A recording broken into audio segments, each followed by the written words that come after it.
Donc on va voir dans cette vidéo comment on va installer une petite machine laser de 40 watts DM-K40.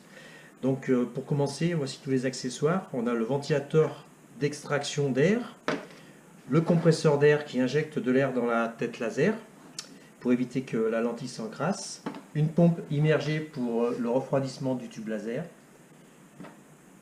une clé USB avec le programme, un dongle, c'est une clé de sécurité pour le programme laser, un cordon d'alimentation et un câble USB pour relier la machine à l'ordinateur. Donc voici comment se présente notre machine DM-K40. Vous avez à droite un panneau où se trouvent les cartes électroniques, donc la carte de puissance laser et puis la carte de communication avec l'ordinateur. Ici la mise en route de la machine avec le réglage des puissances, donc de 10 en 10%, de pourcentage et de 0,1 à 0,1%. Ici se trouve donc la partie laser, de la table laser, donc qui se règle en hauteur à travers cette petite vis avec une clé BTR. Vous avez ici l'injection d'air comprimé dans la tête qui permet d'éviter aux fumées de remonter à l'intérieur. Et vous avez des miroirs où il y en a un ici, donc un ici. C'est les miroirs qui permettent de renvoyer le faisceau laser. Et il y en a un du côté du tube laser qui se trouve à l'arrière.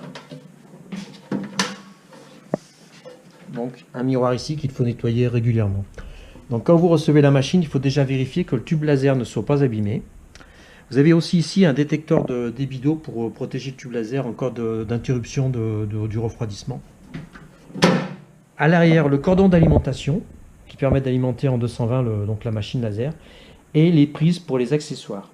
Donc les accessoires qui sont le ventilateur d'extraction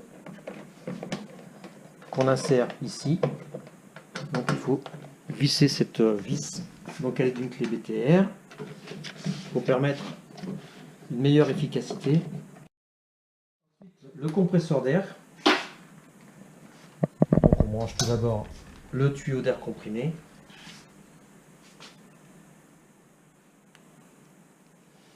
Bon, c'est un compresseur d'air sec, ne pas mettre d'air d'un compresseur qui peut être un petit peu gras. Ça, c'est vraiment un compresseur qui est adapté. On branche le compresseur sur une des prises.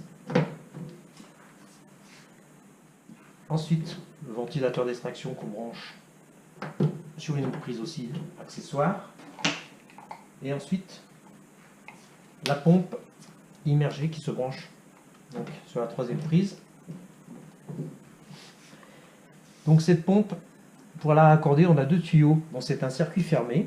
Donc la sortie de la pompe va sur le repérage inlet, c'est-à-dire l'entrée. Donc de la pompe, l'eau circule jusqu'à l'entrée de la machine. Le mieux, c'est de mettre un petit collier. Bon, il n'y a pas beaucoup de pression, donc il y a peu de chances que le tuyau se débranche.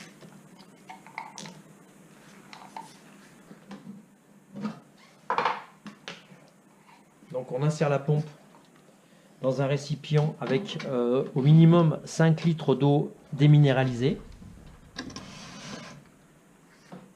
La sortie outlet retourne dans le bac. Donc c'est un circuit fermé.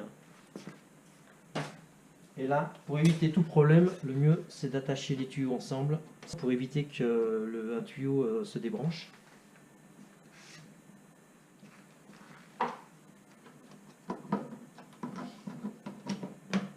Et voilà, la machine est opérationnelle. Il n'y a plus qu'à brancher l'alimentation.